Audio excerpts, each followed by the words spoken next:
Deal leader. The leader ವಿಶೇಷ ಕಾರ್ಯಕ್ರಮಕ್ಕೆ ಮತ್ತೆ ಸ್ವಾಗತ ಸರ್. ಕಾರ್ಯಕ್ರಮಕ್ಕೆ ಸ್ವಾಗತ. ನಮಸ್ತೆ ಸರ್. ಈಗಾಗ್ಲೇ ಹೇಳ್ತಾ ಇದ್ರಿ ಪ್ರಾರಂಭದಿಂದ ಯಾವ ರೀತಿ ನೀವು ಬೆಳ್ಕೊಂಡ್ ಬಂದ್ರಿ, ಏನ್ ವಿದ್ಯಾಭ್ಯಾಸ ಮಾಡಿದ್ರಿ, ಬೆಂಗಳೂರಿಗೆ ಬರೋದಕ್ಕೆ ಏನ್ ಕಾರಣ ಆಯ್ತು ಅಂತ ಹೇಳಿ. ಅದ್ರ ಜೊತೆಯಲ್ಲಿ ಕೊನೆಗೆ ಒಂದು ಎಂಡಿಂಗ್ ಕೊಟ್ರಿ. 2000ನೇ ಇಸ್ವಿಯಷ್ಟರಲ್ಲಿ ನಂದು ಮದುವೆ ಆಯ್ತು ಅಂತ ಹೇಳಿ. ಸೊ ನಿಮ್ಮ ವೈವಾಹಿಕ ಜೀವನ ಹೇಗಿದೆ? ನಿಮ್ಮ ಪತ್ನಿ ಆಗೋದಕ್ಕೆ ಕಾರಣ ಯಾರು? ನಮ್ ತಾಯಿ. ಅವರೇ ಆಯ್ಕೆ ಮಾಡಿದಂತ ಹುಡುಗಿ? ಆಯ್ಕೆ ಮಾಡಿದ್ದಲ್ಲ, ಅದೊಂದು ನಾ ಎಲ್ಲಾನ ಹೆಣ್ಣೋಡಕ್ ಕಳ್ಸೋರು. ನನ್ನ ಅಮ್ಮ ಜಾಸ್ತಿ ಹುಷಾರಿರ್ಲಿಲ್ಲ. ತಿರುಗಿ ಕಿತ್ತಾಟ ಬಂದ್ರೆ ಅಮ್ಮನ್ ನೋಡ್ಕೋಬೇಕಲ್ಲ ಅಂತ ನಾನೇನೋ ನೆಮ್ಮ ಹೇಳಿ ಇಷ್ಟ ಇಲ್ಲ ಅಂತ ತಪ್ಸ್ಕೊ ಬರೇನೆ. ಅವ್ರು ನೋಡ್ಬಿಟ್ಟು ಬರೋರು. ಇದು ತೀರ್ಮಾನ ಮಾಡ್ಕೊಂಡು ಡಿಸೈಡ್ ಮಾಡ್ಕೊಂಡ್ ಬಂದ್ಬಿಟ್ಟಿದ್ರು. ಕ್ಯಾನ್ಸಲ್ ಮಾಡ್ತಾನೆ, ಇದನ್ನ ನಾನು ಫಿಕ್ಸ್ ಮಾಡ್ಬಿಡೋಣ ಅಂತ. ನಮ್ಮ ಇಲ್ಲೇ ಲಗ್ಗೇರಿಯವರು ನಮ್ಮ ಅಜ್ಜಿ ಇದ್ದಾರೆ, ಆಲಮ್ಮ ಅಂತ. ಅವರು ಈಗೂ ಇದ್ದಾರೆ. ನಮ್ಮ ತಾಯಿ, ನಮ್ಮ ತಂದೆ, ಇನ್ನೊಂದು ತಾತ ಇದ್ದಾರೆ ತಿರುಪತಪ್ಪ ಅಂತ, ಅವರು ಬದುಕಿದ್ದಾರೆ. ಇವರೆಲ್ಲ ಹೋಗಿ ಮಾತುಕತೆ ಮುಗಿಸಿ ಎಲ್ಲ ಮಾಡಿ ನನಗೆ ಕಂಡೀಷನ್ ಮಾಡಿದ್ರು ಅವ್ರ ಜೊತೆಲಿ ಕಳ್ಸೋವಾಗ. ಬೇರೆ ಏನೂ ಹೇಳಂಗಿಲ್ಲ, ಹೋಗ್ಬೇಕು, ಅವ್ರು ಕಾಫಿನೋ ಬಿಸ್ಕೆಟೋ ಕೊಟ್ರೆ ಕುಡಿಬೇಕು, ಇಷ್ಟ ಐತಿ ಅಂತ ಕೇಳಿದ್ರೆ ಹೂ ಅನ್ಬೇಕು, ಇಲ್ಲ ಸುಮ್ಮನೆ ಬರ್ಬೇಕು, ಇಷ್ಟು ಬಿಟ್ಟು ಬೇರೆ ಏನು ಮಾತಾಡಂಗಿಲ್ಲ. ಅಮ್ಮನ ಆದೇಶ ಏನು ತಪ್ಪಲ್ಲ, ನಾನು ಬೇರೆ ಏನು ಮಾತಾಡಂಗಿಲ್ಲ, ಅಷ್ಟೇ. ಹೋಗಿ ಬಂದಿದ್ದು. ಅದಾದ್ಮೇಲೆ ಡೈರೆಕ್ಟ್ ಮದುವೆ. ಅವರು ನಮ್ಮೂರಿಗೆ ಬಂದ್ರು ಹಳ್ಳಿಗೆ ಮಾಡೋದು. ಆಮೇಲೆ ಅಮ್ಮ ಏನು ಹೇಳ್ತಾರೋ ಅದೇ. ಯಾಕೆಂದ್ರೆ ತಾಯಿ ಸೆಲೆಕ್ಟ್ ಮಾಡಿದ್ದು ಅದೆಷ್ಟೇ ಒಳ್ಳೇದಿರ್ಲಿ ಕೆಟ್ಟದಿರ್ಲಿ ಒಳ್ಳೇದೇ ಆಗುತ್ತೆ. ನಮ್ಮ ಜೀವನಕ್ಕೋಸ್ಕರ, ನಮ್ಮ ಮುಂದಿನ ತಾಯಿ ಅನ್ನೋದೇ ಆ ಪದಕ್ಕೆ ಬೇರೆ ವರ್ಡ್ ಇಲ್ಲ. ಅಮ್ಮ ಹೇಳಿದ ಮಾತು ಯಾರು ಕೇಳ್ತಾರೆ, ಅಮ್ಮನ ಆದೇಶದಂತೆ ಯಾರು ನಡೀತಾರೆ, ಅವರೆಂದೂ ಬದುಕಲ್ಲಿ ಎಂದೂ ಫೇಲ್ ಆಗ. ಅವಳೊಂದು ಶಕ್ತಿ. ಎಲ್ಲೋದ್ರು ಅವಳ ಆತ್ಮ ನಮ್ಮ ಹಿಂದೆ ಕಾಯ್ತಾ ಇರ್ತದೆ, ಇಲ್ದಿದ್ರು ಕಾಯ್ತದೆ, ಇದ್ದಾಗೆ ಅಷ್ಟು ಕಾಯಳು, ಇದು ಕಾಯ್ತದೆ. ಸೊ ಹಂಗಾಗಿ ಅಮ್ಮನ ಆದೇಶ. ಅವ್ರು ಏನ್ ವಿದ್ಯಾಭ್ಯಾಸ ಮಾಡಿದ್ದಾರೆ? ಅವರು 10th ಮಾಡಿದ್ದಾರೆ. ಅದಾದ್ಮೇಲೆ ಮದ್ವೆ ನಿಮ್ ಜೊತೆ. ಓಕೆ, ನೀವು ಪದೇ ಪದೇ ಹೇಳ್ತೀರಿ ತಾಯಿ ತಾಯಿ ತಾಯಿನೇ ಸರ್ವಸ್ವ ಅಂತ ಹೇಳಿ. ಎಲ್ರು ಹೇಳ್ತಾರೆ ತಾಯಿ ಹೇಗೋ ಹೆಂಡತಿ ಆದವಳು ಹಾಗೆ, ಹೆಂಡತಿ ಅಂದವಳು ಎರಡನೇ ತಾಯಿ ರೀತಿ ಗಂಡನನ್ನ ನೋಡ್ಕೊಳ್ತಾಳೆ ಅಂತ ಹೇಳಿ. ಹಾಗಾಗಿ ನಿಮ್ಮ ಹೆಂಡತಿ ನಿಮ್ಮ ತಾಯಿ ಸ್ಥಾನವನ್ನ ತುಂಬಿದಾರಾ? ಈಗ ಮದ್ವೆ ಬಂದಾಗ ಅಡ್ಗೆನೆ ಬರ್ತಿರ್ಲಿಲ್ಲ. ನಾನು ಚೆನ್ನಾಗಿ ಅಡ್ಗೆ ಮಾಡ್ತಿದ್ದೆ, ನಾನೇ ಅಡ್ಗೆ ಮಾಡಿ ಎಲ್ಲ ಮಾಡ್ತಿದ್ದು. ಆಮೇಲೆ ಎಲ್ಲ ಮಾಡ್ತಾರೆ, ಸಾರ್ವಜನಿಕವಾಗಿ ಬಂದಂಥವ್ರನ್ನೆಲ್ಲ ನೋಡುವಂಥದ್ದು. ನಂದಷ್ಟೇ ಅಲ್ಲ, ನಮ್ಮ ಮನೆಗೆ ಬರೋ ಪ್ರತಿಯೊಬ್ಬರಿಗೂ ತಾಯಿ ಥರನೇ ಪ್ರೀತಿಯಿಂದ ಆರೈಕೆ ಮಾಡ್ತಾರೆ. ನನಗೆ ಹೆಮ್ಮೆ ಇದೆ. ನಾನು ಬೇಗ ನನ್ನ ಮಗಳು 7 ತಿಂಗಳಿಗೆ ಹುಟ್ಬಿಟ್ಲು. ಮದುವೆ ಆದ ವರ್ಷನೇ. ಅವಳು 1 kg 400 ಗ್ರಾಮ್ ಮಾತ್ರ ಇದ್ಲು. ಅವಳ ಕಡೆನೇ ಜಾಸ್ತಿ ಗಮನ ಕೊಟ್ವಿ. ಅದಾಗ್ತಿದ್ದಂಗೆ 1 ವರ್ಷ ಆಗ್ತಿದ್ದಂಗೆ ಅವಳು ಡೆಪ್ಪು ಅಂತ. ನನ್ನ ಅಮ್ಮನ ಮೇಲೆ ಇದ್ದ ಪ್ರೀತಿ, ಅಮ್ಮನಷ್ಟೇ ಪ್ರೀತಿ ಮಗಳ ಜೊತೆ ಹಂಚ್ಕೊಂಡು, ನಾನು ನಮ್ಮ ಮನೆಯವ್ರ ಜೊತೆ ಹೆಚ್ಚಿನ ಪ್ರೀತಿ ಹಂಚ್ಕೊಂಡಿದ್ದು ಕಡಿಮೆನೆ. ಯಾವಾಗ್ಲೂ ಮಗಳೇ ಜೊತೆ ಮಲಗ್ತಿದ್ಲು, ಮಗಳೇ ಎದ್ದೆ ಮೇಲೆ ಮಲಗಿರ್ತಿದ್ಲು. ಬಹಳ ನನ್ನ ಕೇರ್ ಮಾಡ್ತಾಳೆ, ನಾನು ಮಗಳನ್ನ ಕೇರ್ ಮಾಡ್ತೀನಿ. ಗೊತ್ತಿಲ್ಲ, ನಾನು ನಮ್ಮನ ಥರನೇ ಇದ್ದಾಳೆ. ಹೆಚ್ಚು ಮಗಳನ್ನ ಹಚ್ಕೊಬಿಟ್ಟೆ ಮನೆಯವ್ರಿಗಿಂದ. ನನಗೆ ಪ್ರಪಂಚ ಎಲ್ಲ ಮಗಳೇ ಅನ್ಸೋದು. ಯಾಕೆಂದ್ರೆ ಅವಳಿಗೆ ಮಾತು ಬರ್ದೇ ಇದ್ದಿದ್ರಿಂದ, ಕಿವಿ ಕೇಳದೇ ಇದ್ರಿಂದ, ಒಂದು ಸಣ್ಣ ಸಮಸ್ಯೆ ಆದ್ರೂ ನನ್ನ ಅಪ್ಪ ಇರಬೇಕು ಅಂತ, ಒಂದು ಸಣ್ಣ ಜ್ವರ ಬಂದ್ರೂ ಅವಳು ನನಗೆ ನಮ್ಮ ಅಪ್ಪನೇ ನೋಡ್ಕೊಳ್ಳೋದು ಅನ್ನೋ ನಂಬಿಕೆ ನನ್ನ ಕೈ ಮೇಲೇನೆ ಮಲಗಿರ್ತಿದ್ಲು, ಹಿಡ್ಕೊಂಡೆ ಗಟ್ಟಿಗಿರ್ತಿದ್ಲು. ಹಾಗಾಗಿ ಹೆಚ್ಚಿನ ಗಮನ, ನನ್ನ ಸಮಯ ಗಮನ ಎರಡೂ ನನ್ನ ಶ್ರೀಮತಿಯವ್ರು ಕೊಡ್ಲಿಲ್ಲ. ಸರಿ, ಈಗ ಅಪ್ಪ ಅಮ್ಮ ಅಂದ ತಕ್ಷಣ ನಮ್ಗೊಂದು ಆಸೆ ಇರುತ್ತೆ. ನಮ್ಗೊಂದು ಮಗು ಬರ್ತಾ ಇದೆ ಅಂದ ತಕ್ಷಣ ಮಗು ಆರೋಗ್ಯವಾಗಿರ್ಬೇಕು. ಅದು ಹೆಣ್ಣಾದ್ರೂ ಸರಿ ಗಂಡಾದ್ರೂ ಸರಿ. ಹಿಂದೆ ಒಂದು ಕಾಲ ಇತ್ತು ಗಂಡು ಮಗುನೇ ಬೇಕು ಅಂತ, ಆದ್ರೆ ಈಗ ಹೆಣ್ಣಾದ್ರೂ ಸರಿ ಗಂಡಾದ್ರೂ ಸರಿ, ಆದ್ರೆ ಆರೋಗ್ಯವಾಗಿರುವಂತಹ ಮಗು ಹುಟ್ಟಬೇಕು ಅಂತ. ನಿಮ್ಮ ಮಗಳು 7 ತಿಂಗಳಿಗೆ ಹುಟ್ಟುತ್ತಾಳೆ. ಜೊತೆಗೆ ಆಕೆಗೆ ಕಿವಿ ಕೇಳಿಸೋದಿಲ್ಲ, ಮಾತು ಬರೋದಿಲ್ಲ ಅಂತ ಹೇಳಿ ಕೇವಲ 1 ವರ್ಷದಲ್ಲಿ ಗೊತ್ತಾಗತ್ತೆ. ಆಘಾತ ಆಯ್ತಾ ನಿಮ್ಗೆ? ಹೇಗಿತ್ತು ಆ ಪರಿಸ್ಥಿತಿ? ಆಗತ್ತಲ್ಲ, ಇವತ್ತು ಆಗತ್ತೇನೆ. ಅದನ್ನ ಇಲ್ಲ ಪದಗಳಲ್ಲಿ ಹೇಳಕ್ಕಾಗಲ್ಲ. ಅವಳೇ ಅದೃಷ್ಟ ನಮ್ಗೆ. ತುಂಬಾ ಪ್ರೀತಿ. ಅವಳು ಹುಟ್ಟಿದ್ಮೇಲೆ ಎಲ್ಲ ಸಿಕ್ಕಿದೆ ನಮ್ಗೆ. ಅವಳ ಹೆಸರು ಕೇಳಿದ್ರೆ ಎಮೋಷನಲ್ ಆಗ್ತೀವಿ. ಎಲ್ಲ ಸಿಕ್ಕಿದೆ. ಅವ್ರ ಹೆಸರು ಸರ್? ಅರ್ಪಿತಾ. ನಮ್ ಟ್ರಸ್ಟು ಅದೇನೆ. ಆಕೆ ಹೆಸರಲ್ಲೇ ಎಲ್ಲವನ್ನು ಮಾಡ್ತಿದ್ದೀರಾ. ಅಮ್ಮನ ರೀತಿ ಮಗಳು ಕೂಡ ನಿಮ್ಗೆ.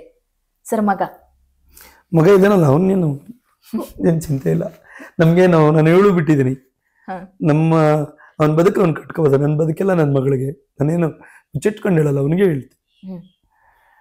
ಅವನು ಈಗ ಲಾ ಮಾಡ್ತಾ ಇದ್ದಾನೆ, ವಿದ್ಯಾವಂತ ಇದ್ದಾನೆ, ಚೆನ್ನಾಗಿ ಓದ್ತಾನೆ, ಸಮಾಜ ನಾಲೆಡ್ಜು ಇದೆ.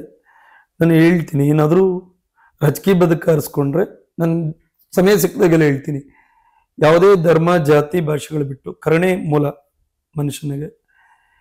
ಒಬ್ಬ ರಾಜಕಾರಣಿ ಹತ್ರ ಯಾರಾದರೂ ಎಲ್ಲ ಕಳ್ಕೊಂಡು ಬಂದಿದ್ದೀವಿ ಅಂದರೆ ಅದು ಕಾನೂನು ನಡಿಯಲ್ಲಿ ಬರುತ್ತೋ ಬರಲ್ವೋ ಅವ್ರ ಪರವಾಗಿ ನಿಲ್ಲಂಥದ್ದು, ಅವ್ರ ಕಣ್ಣೀರು ಒರೆಸೋಂಥದ್ದು ಮೊದಲನೇ ಆದ್ಯತೆ. ಇವಾಗ ನಮ್ಮಲ್ಲಿ ರಾಜಕಾರಣಿಗಳು ಅವ್ರ ಕ್ಷೇತ್ರ ಇಲ್ದಿದ್ರೆ ಮಾಡಲ್ಲ. ನಮ್ಮ ಮನೆಗೆ ಕಳೆದ ಬಾರಿ ಹೊಸದುರ್ಗದಿಂದ ತಂದೆ ತಾಯಿ ಒಂದು ಮಗನ ಕರ್ಕೊಂಬಂದರು, ಒಂದು 2 ತಿಂಗಳ ಹಿಂದೆ. ಅವನಿಗೆ ಆಕ್ಸಿಡೆಂಟ್ ಆಗಿದೆ, ಮಂಡಿ ಒಡೆದೋಗಿದೆ. ಬೇರೆ ಹಾಸ್ಪಿಟ್ಲಲ್ಲಿ ಹಾಕವ್ರೆ, ಸರಿಯಾಗಿ ಟ್ರೀಟ್ಮೆಂಟ್ ಆಗಿಲ್ಲ. ಸಾಲ ಮಾಡಿ ಒಂದು 2.5-3 ಲಕ್ಷ ಖರ್ಚು ಮಾಡಿದ್ದಾರೆ. ಖರ್ಚು ಮಾಡಿದ್ದಾದ್ಮೇಲೆ ಮತ್ತೆ ತಿರುಗಿ ಒಂದು 60-70 ಸಾವಿರ ಬೇಕು ಅಂದಿದ್ರು 2ನೇ ಆಪ್ರೇಷನ್ಗೆ. ಇವ್ರಿಗೆ ಹೊಂದ್ಸಕ್ಕಾಗಲಿಲ್ಲ, ಅದು ಇನ್ಫೆಕ್ಷನ್ ಆಗಿ ಓಪನ್ ಆಗಿ ಕುಳಿತುಕೊಂಡಿದೆ, ಮೂಳೆಗಳು ಕುಳಿತಿದೆ. ನಾನು ಹಾಸ್ಪಿಟ್ಲಿಗೆ ಕಳಿಸ್ದೆ, ಇಲ್ಲಿ 4 ಲಕ್ಷ ಎಸ್ಟಿಮೇಟ್ ಕೊಟ್ಟರು. ಆ ತಾಯಿ ತಂದೆ ಅವ್ರ ಹೆಂಡತಿ 3 ಜನ ಬಂದಿದ್ರು. ನಾವು ನಿಮ್ಮ ತೋಟದಲ್ಲಿ ಜೀತ ಮಾಡ್ಕೊಂಡು ಇದ್ಬಿಡ್ತೀವಿ, ಆಪ್ರೇಷನ್ ಮಾಡಿಸ್ಕೊಟ್ಬಿಡಿ, ನಮ್ಗೆ ಬೇರೆ ಏನೂ ಇಲ್ಲ. ಜೀತದ ಪದ್ಧತಿ ಹೋಗಿ ತುಂಬ ಕಾಲ ಆಗ್ಬಿಟ್ಟಿದೆ, ಅದು ಹೊರಡೇದು ಕೆಟ್ಟು ಹೊರಡು, ನೀವು ಹಂಗೆಲ್ಲ ಹೇಳೋದು ಬೇಡ, ಮಾಡಿಸ್ತೇನೆ ನಾನು. ಸಂಜಯ್ ಗಾಂಧಿ ಗೌರ್ಮೆಂಟ್ದು ಅಲ್ಲೇ ಅಡ್ಮಿಟ್ ಮಾಡಿದ್ವಿ. ಅಲ್ಲಿ ಒಳ್ಳೆ ಡಾಕ್ಟ್ರು ಅಟೆಂಡ್ ಮಾಡಿದ್ರು. ಇನ್ಶೂರೆನ್ಸ್ ಒಂದು 40 ಸಾವಿರ ಆಯಿತು, ಆಪ್ರೇಷನ್ ಆಯಿತು. ಮೊನ್ನೆ ನಾನೇನಕ್ಕೂ ಹೋಗ್ತಿದ್ದೆ, ಒಂದು 15 ದಿವಸದಿಂದ ಚಿತ್ರದುರ್ಗದಲ್ಲಿ ಇದ್ದೀನಿ. ನೆಕ್ಸ್ಟ್ ನಾನು ಅವ್ರೂರು ನೋಡಿಲ್ಲ. ದೀಪಾವಳಿ ಹಬ್ಬ ಅವತ್ತು 15 ದಿವಸ ಅಲ್ಲ, 1.5 ತಿಂಗಳಾಯಿತು ಅಂತ ಕಾಣುತ್ತೆ. ಆಪ್ರೇಷನ್ ಆಗಿ ಅವಾಗ ತಾನೇ ಹೋಗಿದ್ದ. ಅವ್ರಿಗೆ ಒಂದು ಮೆಸೇಜ್ ಬರುತ್ತೆ ನನಗೆ ವಾಟ್ಸಪ್ಗೆ, ನಮ್ಮ ಮನೆ ದೇವರು ನೀವು, ನಿಮ್ಮಿಂದ ನಮ್ಮ ಮನೇಲಿ ಇವತ್ತು ಹಬ್ಬ ಆಗ್ತಿದೆ, 2 ದಿವಸ ಮುಂಚೆ ಡಿಸ್ಚಾರ್ಜ್ ಆಗಿ ಹೋಗಿರ್ತಾನೆ, ಹಾಗಾಗಿ ನಿಮ್ಮ ಹೆಸರಲ್ಲಿ ನಾವು ಹಬ್ಬ ಮಾಡ್ತಿದ್ದೀವಿ ಅಂತ. ನಾನು ಯಾರು ಅಂತೂ ಗೊತ್ತಿಲ್ಲ. ನಾನು ವಾಪಸ್ ಕಾಲ್ ಮಾಡಿದೆ, ನಮ್ಮ ಸ್ನೇಹಿತರು ಒಂದು 7 ಜನ ಇದ್ದರು, ಎಲ್ಲ ವಾಪಸ್ ಕಾಲ್ ಮಾಡಿದೆ. ಯಾರಪ್ಪ? ಅಣ್ಣ ಆಪ್ರೇಷನ್ ಮಾಡಿಸ್ಕೊಟ್ವಲ್ಲ ಆ ಹುಡುಗ. ಸಹಾಯ ಮಾಡ್ಲಿಕ್ಕೆ ಸಾಕಷ್ಟು ಜನ ಇದ್ದಾರೆ, ಎಲ್ಲಿ ಹೆಂಗ್ ತಗೊಬೇಕು ಅಂತ ಗೊತ್ತಾಗಲ್ಲ. ಅಂಥವು 100 ಇದೆ. ಇವತ್ತು ಈ ವರ್ಷದಲ್ಲಿ ನಾನು ಒಂದು ವರ್ಷಕ್ಕೆ 150-200 ಪೇಷೆಂಟ್ಗಳಿಗೆ ಬೇರೆ ಬೇರೆ ಮೇಜರ್ ಸರ್ಜರಿ, ಕಣ್ಣು ಇವೆಲ್ಲ ಮಾಡ್ತೀವಿ. ಈ ಸರಿ 600 ದಾಟಿದೆ. ಕೆಲವು ಪೇಷೆಂಟ್ಗೆ ಫ್ರೀ ಆಗುತ್ತೆ ಕೆಲವು ಯೋಜನೆಗಳಲ್ಲಿ. ಓಕೆ, ಈಗ ಒಂದು ಪ್ರಶ್ನೆ, ಇದು ತಮಾಷೆ ಅನಿಸ್ಬೋದು, ಕೆಲವರಿಗೆ ಇದು ಯಾಕಪ್ಪ ಪ್ರಶ್ನೆ ನಿಮ್ಗೂ ಅನಿಸ್ಬೋದು. ನೀವ್ ಹೇಳಿದ್ರಿ ಮಗಳೇ ಸರ್ವಸ್ವ, ಪೂರ್ತಿ ಎಲ್ಲವನ್ನ ಕೂಡ ಅವಳಿಗೆ ಕೊಡ್ತೀನಿ, ಮಗ ಅವನ ಜೀವನ ಅವ್ನು ನೋಡ್ಕೊಳ್ಳೋ ಅಷ್ಟು ಕೆಪಾಸಿಟಿ ಅವನಿಗಿದೆ, ಅವ್ನು ನೋಡ್ಕೋತಾನೆ ಅಂತ. ಅಂತ ಒಂದು ಸಂದರ್ಭದಲ್ಲಿ ತಾಯಿಗೆ, ಅಂದ್ರೆ ನಿಮ್ಮ ಹೆಂಡತಿಗಾಗಿರ್ಬಹುದು, ನನ್ಗೆಲ್ಲೋ ಟೈಮ್ ಕೊಡ್ತಾ ಇಲ್ಲ ನಮ್ಮ ಯಜಮಾನ್ರು, ಕಂಪ್ಲೀಟ್ ಆಗಿ ಮಗಳ ಮೇಲೆ ಅವಲಂಬಿತರಾಗ್ಬಿಟ್ಟಿದ್ದಾರೆ ಅಂತ ಅನ್ಸೋದಾಗಿರ್ಲಿ, ಅಥವಾ ಮಗನಿಗೆ ಅಯ್ಯೋ ನಮ್ಮಪ್ಪ ನನ್ನ ಮಾತ್ರ ಪ್ರೀತಿ ಮಾಡೋದಿಲ್ಲ, ಬರೀ ನನ್ನ ಅಕ್ಕನ್ನ ಮಾತ್ರ ಪ್ರೀತಿ ಮಾಡ್ತಾರೆ, ನನಗೇನು ಟೈಮೇ ಕೊಡ್ತಿಲ್ವಲ್ಲಪ್ಪ ಅಂತ ಯಾವತ್ತಾದ್ರೂ ಹಠ ಮಾಡಿದ್ದು, ಅಥವಾ ಸಣ್ಣದಾಗಿ ನೋವು ತೋಡ್ಕೊಂಡಿದ್ದು ಏನಾದ್ರೂ ಇದೆಯಾ? ನನಗೆ ಮಗ ಕೇಳಿದ ತಕ್ಷಣ ಅವನ 20 ಸಾವಿರ ಕೇಳಿದ್ರೆ ನಾನು 5 ಸಾವಿರ 3 ಸಾವಿರ ಕೊಡೋದು, ಮಗಳ 10 ಸಾವಿರ ಕೇಳಿದ್ರೆ 12 ಸಾವಿರನೇ ಕೊಡೋದೆ. ನನ್ನ ಹತ್ರ ಇರುತ್ತೋ ಬಿಡುತ್ತೋ ಆ ವಿಚಾರದಲ್ಲಿ ನಮ್ಮ ಮನೆಯವರು ಬಹಳ ಸರಿ, ನೀನು ಭೇದ ಮಾಡ್ತೀಯಾ ಅಂತೇಳಿ ಬೈದ್ರೆ. ಇಲ್ಲ, ಈಗ ನಮ್ಮ ಶ್ರಮ ಇದೆಯಲ್ಲ, ಗುಡ್ ವಿಲ್ ಎಲ್ಲ ನನ್ನ ಮಗನಿಗೆ ಸಿಗುತ್ತೆ. ಹರ್ಸೋರು ನಿನ್ ಮಗ ಚೆನ್ನಾಗಿರ್ಲ ಅಲ್ಲ, ಹರ್ಸೋರಲ್ಲ, ಅವನು ಎಲ್ಲಿ ಹೋದ್ರು ನಾರಾಯಣಸ್ವಾಮಿ ಮಗ, ನನ್ನ ಮಗಳೆಲ್ಲ ಹೋಗ್ತಾಳೆ. ಸಮಾನತೆ ಅಂದ್ರೆ ಅವಳಿಗೆ ಬೇರೆದ್ರಲ್ಲಾದ್ರೂ ಜಾಸ್ತಿ ಕೊಡ್ಬೇಕಲ್ಲ. ಈಗ ಯಾರೋ ಬಂದ್ರು ಕರ್ಕೊಂಡೋದ್ರು ಮಗನ, ಮಗಳನ್ನ ಎಲ್ಲೋ ಹೋಗ್ತಾಳೆ. ಅವಳಿಗೆ ಸಮಾಜದ ಜೊತೆ ಬೆರೆಯಲಿಕ್ಕೆ ಕಡಿಮೆ ಇದೆ ಸಮಯ. ನಾನು ಸಾರ್ವಜನಿಕ ವೇದಿಕೆ ಇದ್ದಕ್ಕೂ ನನ್ನ ಮಗಳು ಕರ್ಕೊಂಡು ಹೋಗ್ತದೆ, ಚಿಕ್ಕಳಿದ್ದಾಗೇನೆ ಶಾಲೆಗಳು ಅಲ್ಲಿ ಇಲ್ಲಿ. ನಾವು ಯಾವುದೇ ಫಂಕ್ಷನ್ಗಳಿಗಾಗ್ಲಿ ಯಾರೋ ಅನ್ಕೊಳ್ತಾರೆ, ಬಹಳಷ್ಟು ಮನೆಗಳಲ್ಲಿ ಫಿಸಿಕಲ್ ಹ್ಯಾಂಡಿಕ್ಯಾಪ್ ಮಕ್ಕಳಿದ್ದಾರೆ, ಅವರೆಲ್ಲ ಗೌರವ ನಾವು ಬಿಟ್ಟಂತ ಅವ್ರ ಆತ್ಮಶಕ್ತಿ ತುಂಬಬೇಕು ಅಂದ್ರೆ ಎಲ್ಲ ಕಡೆ ಕರ್ಕೊಂಡು ಹೋಗ್ಬೇಕು. ಸರ್, ತಮ್ಮ ಪತ್ನಿ ಕಾರ್ಪೊರೇಟರ್. ಇವತ್ತಿನ ದಿನಮಾನದಲ್ಲಿ ಯಾರಾದ್ರೂ ಕೇಳಿ, ಸಾಮಾನ್ಯ ಒಬ್ಬ ವ್ಯಕ್ತಿನ ಹೋಗಿ ಕೇಳಿದ್ರು, ಕಾರ್ಪೊರೇಟರ್ ಅವನಿಗೇನ್ ಬಿಡಪ್ಪ 4 ಬಂಗ್ಲೆಗಳಿರತ್ತೆ, ಯಾಕಂದ್ರೆ ಎಲೆಕ್ಷನ್ಗೋಸ್ಕರ ಕೋಟಿ ಖರ್ಚು ಮಾಡೋಂಥವ್ರು ಮನೆ ಇಟ್ಕೊಂಡಿದ್ದೀರಿ, ಒಂದೇ ಮನೆ ಅಂತ, ಅದು ಇದು ಮಾತ್ರ ಅಂತ. ಅದು ಹೆಮ್ಮೆಯಿಂದ ಹೇಳ್ತೀವಿ. ನೀವು ಯಾವ ಮಾಧ್ಯಮದವ್ರು ಬಂದ್ರು ನಾನು ಅದನ್ನೇ ಹೇಳಿದ್ದೀನಿ. ಇಡೀ ವಾರ್ಡಲ್ಲಿ ರೌಂಡ್ ಹೊಡೆದು ಒಬ್ರು 10,000 ಕಾಸು ಕೊಟ್ಟಿದ್ದೀವಿ ಇವ್ರಿಗೆ. ನಮ್ಮ ಮನೆ ಬಾಗಿಲು ತಂದವ್ರನ್ನೂ ವಾಪಸ್ ಕಳಿಸಿದ್ದೀನಿ. 5 ಲಕ್ಷ 10 ಲಕ್ಷ ತಗೊಂಡು ನಾವು ಬಿಲ್ಡಿಂಗ್ ಕಟ್ತಿದ್ವಿ, ತೊಂದರೆ ಆಗಬಾರ್ದು, ಇಸ್ಕೊಂಡಿಲ್ಲ. ಕಾಂಟ್ರಾಕ್ಟ್ಗಳು ತಂದವರು ಇಸ್ಕೊಂಡಿಲ್ಲ. ಬಾರ್ ಮಾಡೋರು ತಂದವರೇ ಇಸ್ಕೊಂಡಿಲ್ಲ, ನೀವು ಅವ್ರುಗಳ್ನ ಹೋಗಿ ಕೇಳ್ಬೋದು.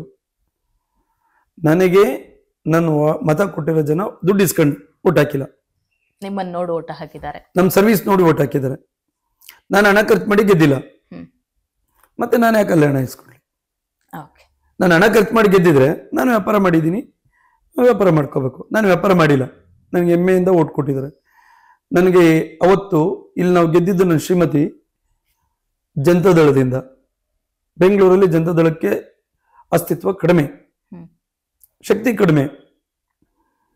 ಜೊತೆಗೆ ಅವತ್ತು ಕಾಂಗ್ರೆಸ್ ಸರ್ಕಾರ, ನಮ್ಮ ಇದೇ ಸಿದ್ದರಾಮಣ್ಣವರು ಸೇಮ್ ಇದ್ರು, ಇದು ಡಿ ಕೆ ಸುರೇಶ್ ಅವರು MP ಇದ್ರು ಕಾಂಗ್ರೆಸ್ಸಿಂದ, ಮುನಿರತ್ನವರು ಕಾಂಗ್ರೆಸ್ MLA.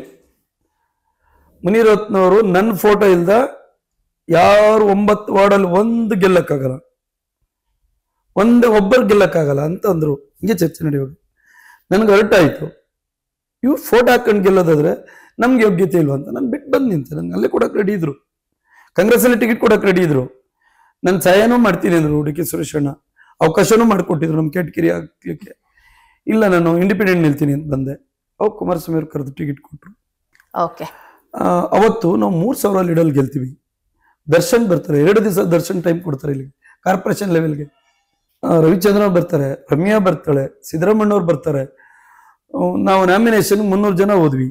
10,000 ಜನ ಸೇರಿಸಿ 5,000 ಜನ ಹತ್ರ ಬಂದ್ರು ನಾಮಿನೇಷನ್. ನಮ್ಮ ಎದುರಾಳಿ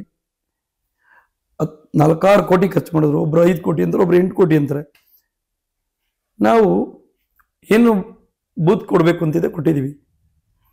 ಯಾವ ಲೀಡರ್ ಕಾಸು ಕೊಡ್ಲಿಲ್ಲ, ಯಾವ ವೋಟರ್ಸ್ ಕಾಸು ಕೊಡ್ಲಿಲ್ಲ, ಆರಾಮಾಗಿರ್ತಿದ್ವಿ.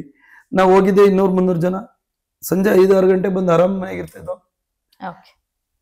ನಮ್ದು ಒಂದೇ ಇದ್ದಿದ್ದು, ನಾನು ಕಷ್ಟಪಟ್ಟು ಸಹಾಯ ಮಾಡಿದ್ದೀನಿ, ಸರ್ವಿಸ್ ಮಾಡಿದ್ದೀನಿ. ಕರೆದ ತಕ್ಷಣ ಹೋಗಿದ್ದೀನಿ, ಸಿಕ್ಕಿದ್ದೀನಿ. ಓಟ್ ಕೊಡೋದಿದ್ರೆ ಕೊಡಿ. ನಾಳೆನೂ ಅಷ್ಟೇ, ನಾನು ಚುನಾವಣೆ ನಿಂತರೆ ಯಾವತ್ತಿನಲ್ಲಿ 10 ರೂಪಾಯಿನೂ ನಾನು ಕಾಸು ಕೊಡೋದಿಲ್ಲ. ಸರ್ವಿಸ್ ಮಾಡಿದೀವಿ. ಇವತ್ತು ನಮ್ಮ ಮನೆ ಬಾಗಿಲಿಗೆ ಬಂದವ್ರು ಕಣ್ಣೀರು ಒರೆಸ್ತಾ ಇದೀವಿ, ನಾಳೆನೂ ಒರೆಸ್ತೀವಿ.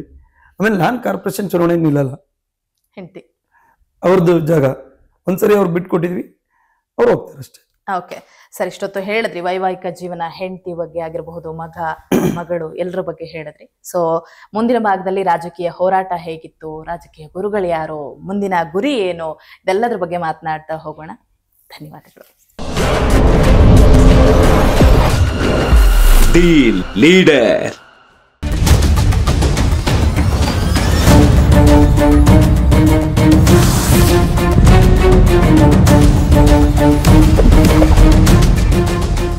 BN TV, ಇದು ನಿಮ್ಮ ಧ್ವನಿ.